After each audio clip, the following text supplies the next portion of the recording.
I'm Professor Stephen Dyson. Now I'm Professor Jeff Dudas. And this is the Michael Mann movie tournament. We are on a quest to find the best Michael Mann movie. We've taken the top 8 Mann movies according to their scores on Rotten Tomatoes, and they have been randomly paired into a series of knockout rounds, 4 knockout rounds. The winner of those 4 knockout rounds, the winners of those 4 knockout rounds, will advance to our grand finale. In our first 2 matchups, we have been able to advance Thief. Thief was paired with The Insider, and we advanced Thief. Ferrari versus Manhunter was our second first-round matchup, and we advanced Manhunter. Today, Jeff, we have number 8 seed Ali from 2001, which holds a 69% critic score on Rotten Tomatoes and a 65% audience score. And Ali is faced up today with number 3, The Last of the Mohicans, 1992. 88% critic score, 88% audience score. So Last of the Mohicans enters, heavily favored by the people and the critics. Where do you want to go first, Jeff? Ali or Last of the Mohicans? Let's start with Last of the Mohicans. Okay, so Last of the Mohicans, epic set in America during the time of the British and French War of the 1750s. An unusual film for Mann, or a film that's outside of his usual, approach, subject matter, aesthetic, I would say. Yes, I think that's correct. It's intended to be a historical epic. It is, of course, based upon the James Fenimore Cooper novel, the very famous part of the Leatherstocking trilogy's The Last of the Mohicans. It features those characters, or at least most of those characters. And it has, I think, much more of a naturalistic kind of aesthetic, by definition, I suppose, than most of his other. Wasn't much neon lighting in the 1750s. But also nothing, right? I mean, he's also sort of obsessed with like mechanical elements. And there isn't really much of that either. So, for example, you could imagine bits and pieces of this story that would focus on that, like things like constructions of forts, or like the architecture of forts and how battles take place and so forth, and the kinds of the mechanics, both literal and metaphysical, I suppose, or metaphorical, I should say, of those kinds of things. He's really not interested in any of that. So I think this is definitely a movie that leans very hard into the naturalistic wilderness setting in which it occurs. And I do think, you always say this is damning with faint praise, but I mean this seriously. I do think it's a really good-looking movie. I think I do think Michael Mann makes a lot out of his scenery that he has to work with here. Okay, so yeah, a couple of things I'll pick up on. I mean, I was surprised. I hadn't seen this movie before. At least I don't remember having seen it. And it was one of the Mann movies that I hadn't seen, and I was looking forward to watching for this series. And I did think he'd approach it in a slightly different way. I was surprised by how epic-y romancy it was. When Mann, as a writer and director, has tended to be really interested in, as you say, mechanics, or another way to think about that is like craft, the precision of things, how you get into a safe in Thief, how scores are set up in Heat, and the mechanics of police pursuit also in Heat. It's a recurrent theme, except when you would expect that theme to be foremost, how were battles fought, how were forts constructed, how even the sort of, logistics that were tremendously involved in defending and attacking these forts. He does sort of shy away from it, and there's almost no discussion. And that's similar to how I felt about Ferrari, which I was sort of certain would focus upon some of the technique of engineering in cars and racing, and there was almost, and he went in an entirely different direction. So that was a little bit surprising. I suppose what you would say is that makes him in not one note director, right? This would be the case for the positive case here. And another sort of case for the defense in terms of Last of the Mohicans is, as we've noticed in previous discussions of Mann films, they're very stereotypically male-focused, right? Focused on male characters. And then if you were to drop I know it's a horrible set of cliches, but if you would drop a list of stereotyped things men were interested in, like mechanics and craft, and is commonly seen as a stereotypically male interest. And here he's focused on romance and, being swept off your feet and, what might be seen, I think, again, it's a huge cliche, but a cliched, perhaps more oriented, more female-coded fantasy of being, swept off your feet by the wild man who captures you and is acts of tremendous bravery and would die for you. And of course, I'm not saying these are female interests. I'm saying in the cliched list of it would seem to be coded in that direction. Is there anything to that, or am I just way off base? No, I think that you're probably onto something there. There is a kind of, what do they call it, romancy sort of element to this. It comes off. It's good you said that. Yeah. It feels like Carol Sturcker wrote Last of the Mohicans from Pluribus. Yeah, that's exactly what I had in mind. So, I think that that's moving all in the right direction. And the thing that is really jarring for me, and I had seen only flashes of this movie came back. I don't know when it was that I saw it, but it was certainly has been a long time. And the thing that was really jarring to me is that Mann, or whoever his screenwriter was for Last of the Mohicans, has taken significant liberties with the characters and has really changed the dynamics of the interpersonal dynamics of the characters. And precisely because The Last of the Mohicans and that entire sort of genre of wilderness adventure that James Fenimore Cooper is so important for creating and having a very, very long life in American culture, American political culture and popular culture, the dynamics that are established originally are really important in an evocative sense. They're really important in an explanatory sense. And Mann has made significant alterations to the dynamics of the characters in ways that I think you're correct point towards this sort of more romancy kind of elements. But in my opinion, it robs the story of its mythic power in the American context. So, for example, the Hawkeye character played by Daniel Day-Lewis has been almost completely transformed from his novelistic appearance. And what I mean by that is that in the novel, The Last of the Mohicans, Chingachgook and Hawkeye, or Natty Bumppo, they are companions. They are wilderness companions. They are peers. They are of the same age. There is, as the literary scholar Leslie Fiedler, really made clear, there's a very a barely veiled kind of homoerotic subtext to the love and death in the American novel. Yeah. What Mann has done is that he's essentially turned Hawkeye into a surrogate son of Chingachgook, and has made Chingachgook this kind of, solely father figure. That's what I got from the movie, and then I looked up the source material, and I was stunned. Right. I was like, I need to rewatch this movie because I thought they were father and son rather than brothers. And so related to this, I think there is no romance between Hawkeye and either of the sisters in the novel. That does not exist. So that is a complete invention of Mann's screenplay. Moreover, the way that the sisters are, the Monroe sisters are characterized and put into play interpersonally is also completely different than in the novel.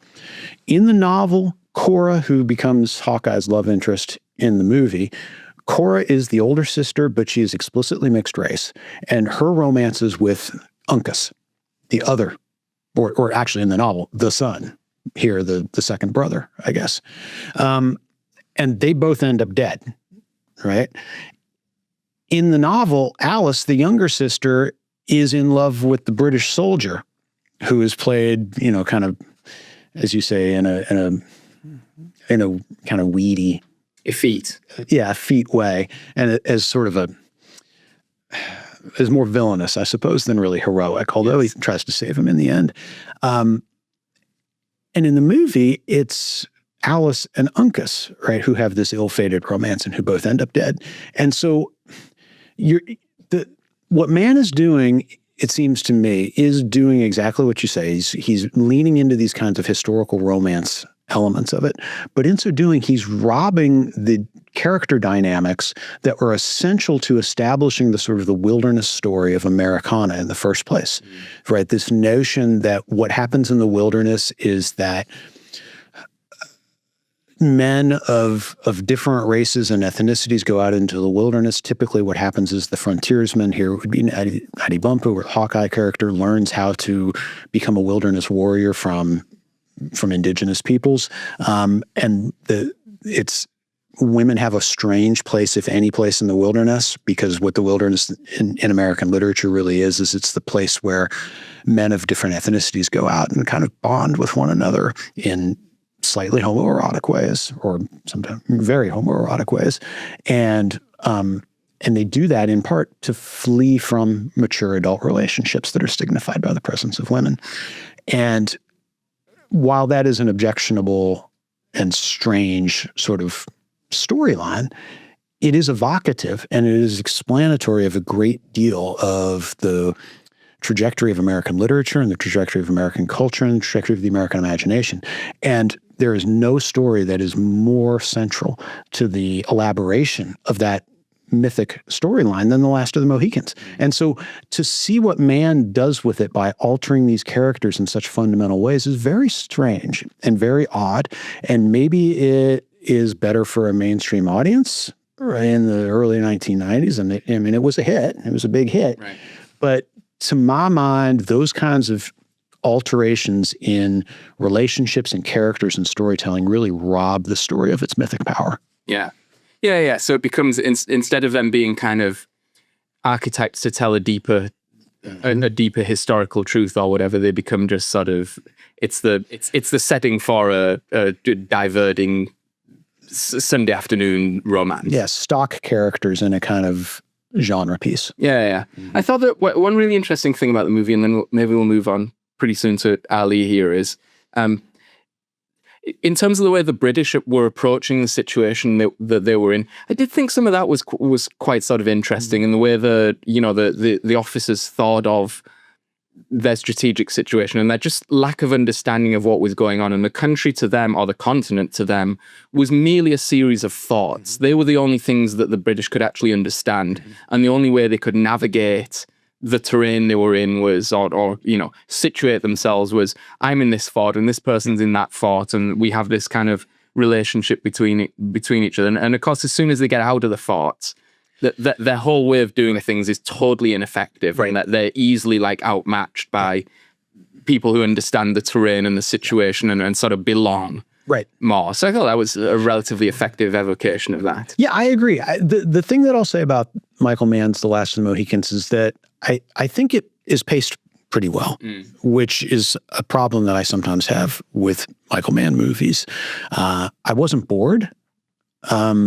Maybe because in part I was sort of puzzled by the characterizations, but I was never bored, and it didn't feel like it ran too long to me.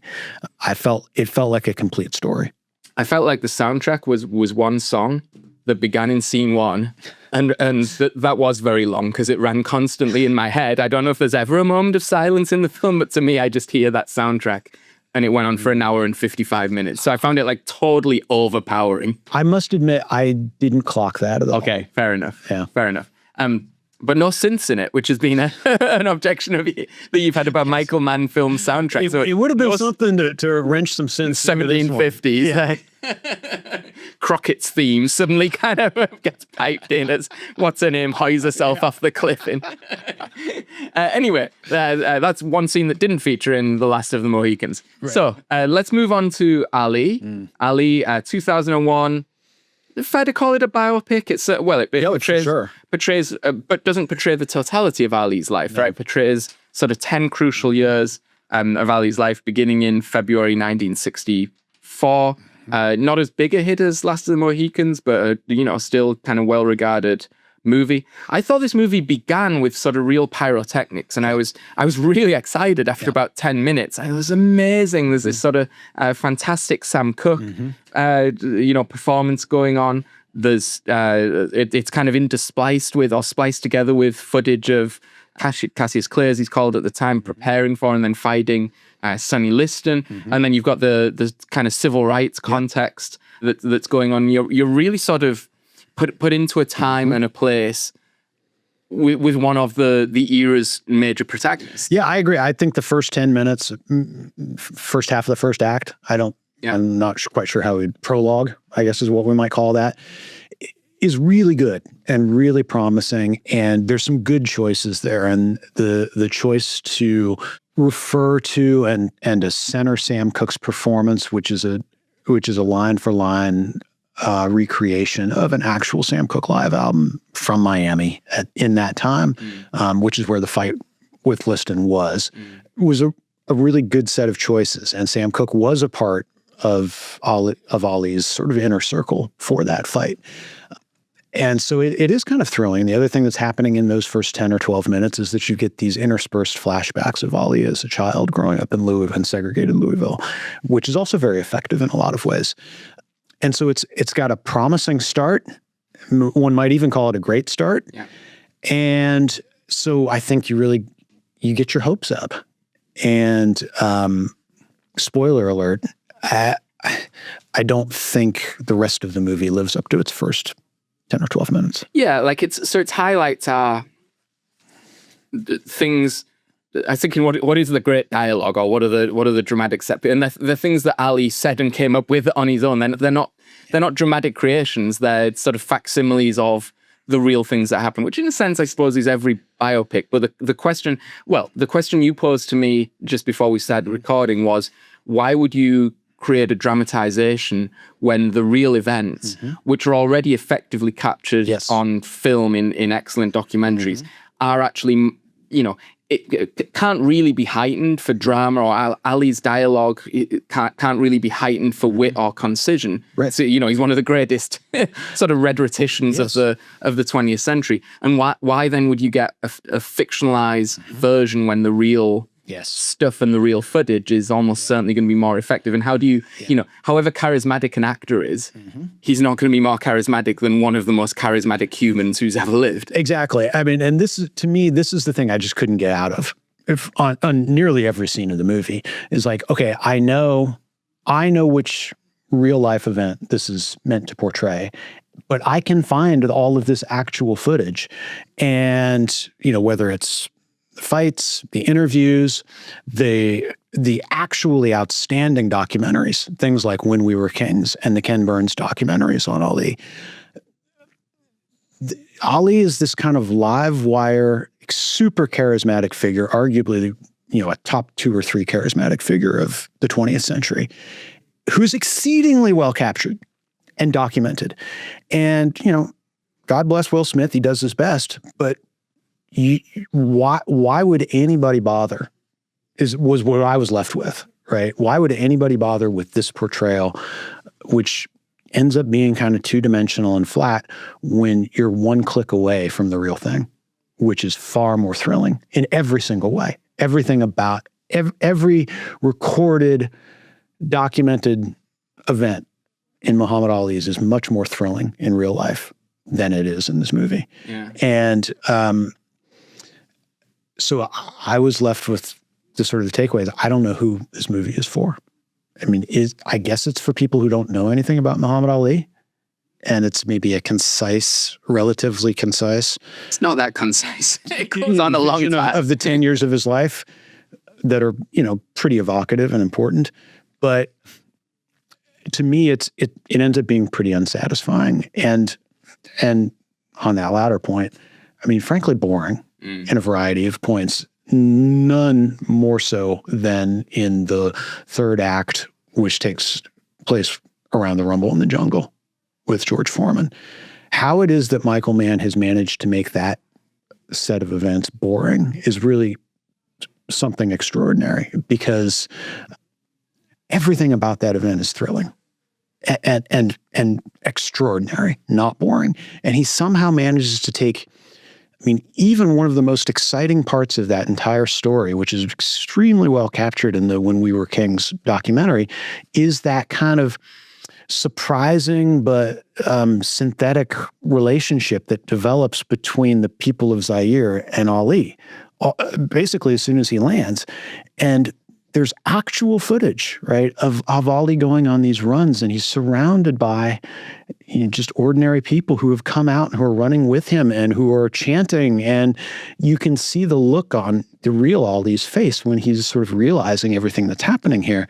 And it is thrilling. And somehow Michael Mann has turned that very set of episodes into the most boring, seemingly unending set of slow motion camera work that you could come up with. And to me, it just sort of, it takes the problems with the movie and just puts them in a box. This is the example of everything that's wrong with this movie. Yeah, I'm wondering if one of the problems is, if you think of Michael Mann's age, I mean, I don't want to project onto him, but if you think of his age, these were probably formative stories to him.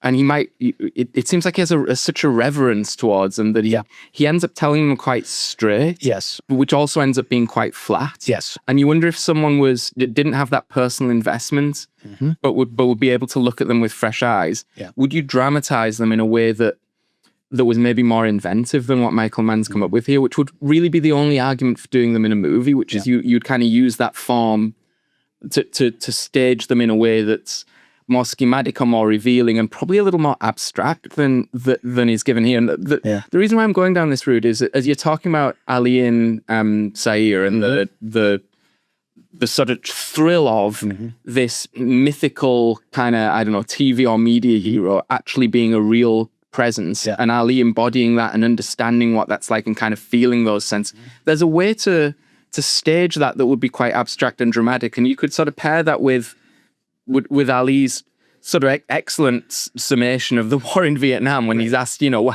aren't you going to Vietnam? Do you know where Vietnam is? Like, sure, I know where it is. It's on the TV. Yeah. It's in Southeast Asia. It's there too. And this notion of the society of the spectacle and the how you experience events and simulation and reality and all of that stuff. And Ali's a great figure in that because he's so charismatic that he kind of, embodies a new level of media hype and so forth.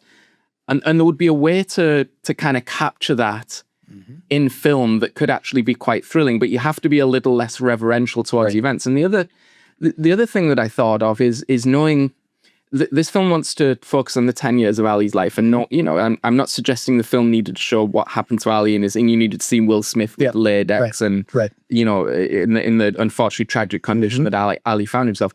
But there's a way to convey the tragedy and the danger and the cost of something like the Rumble in the Jungle that I think is not portrayed. It's portrayed, Ali getting beaten for round after round is portrayed as like a very clever tactical gambit, which of course within the realm of those 10 years it is.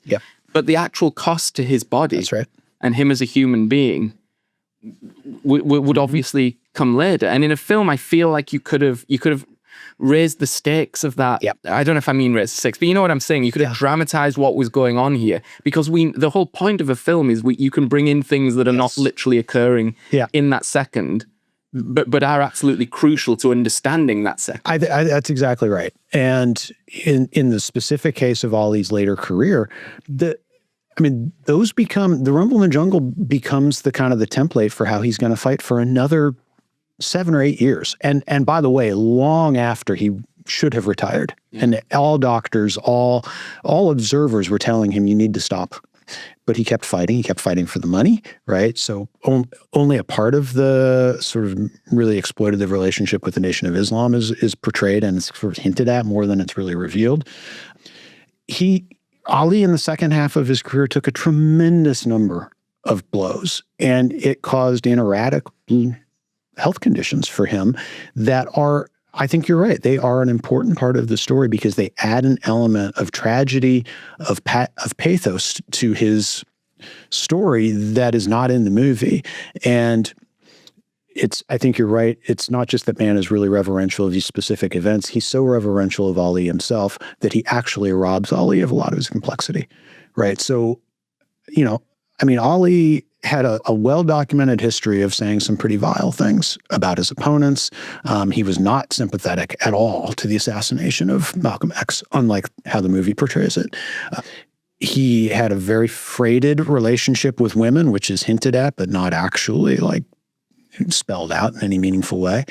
And all of these things together made Ali the kind of kinetic, live wire character and compelling character that he was. And the movie is so reverential in that way towards Ali himself that it just contributes to this sort of emptying out of the character in ways that are not particularly interesting and not historically accurate. So that's kind of my takeaway, is that it's really hard for me to think about why somebody who really was interested in Ali's life and was really interested in all of the ways that Ali is this kind of connective point for tons and tons of different kinds of social, political, and cultural influences, why they would go to Michael Mann's movie rather than to actual documentary evidence. Yeah, and Ali's he's rebelling against all these systems, all of which are trying to control him. Yeah, and he develops this kind of omni-rebellious personality, which plays out in ways that make for good one-liners, and they're all Ali. But as you said, and you know this story a lot better than I do, also leads him into more complex or difficult to defend or endorse.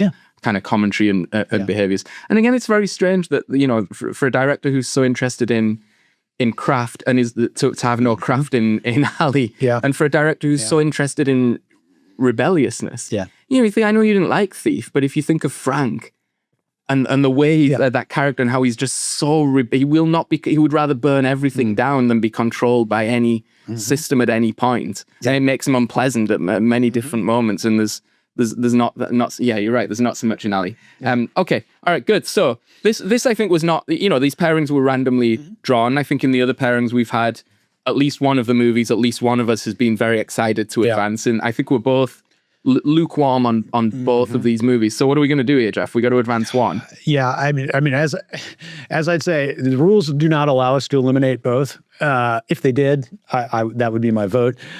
I think it is a very close call. I think I would go with The Last of the Mohicans, just because I think it's more watchable. Yeah, I'm going to go in the same direction as well. I think it's more watchable and it's more completely out of the line of things that Michael Mann had been, studying or portraying on screen, a different subject matter and a different approach, a different tone and a very different aesthetic. And it gives some range, I think, which is good. All right, so Last of the Mohicans advances. It joins Manhunter and Thief. We need one more to make up our famous final four. Final four, that's a basketball term, isn't it? Our final four, and that final movie will come from Heat versus Collateral, which is our final pairing. If you enjoyed this video, please give us a like. We'd also love to get some commentary. We always find it interesting to be challenged. We're aware that these movies are not only telling very significant historical stories, but are generally regarded as important movies. And if you're more positive on them than we are, we'd love to know why and have that kind of discussion. But on that bombshell,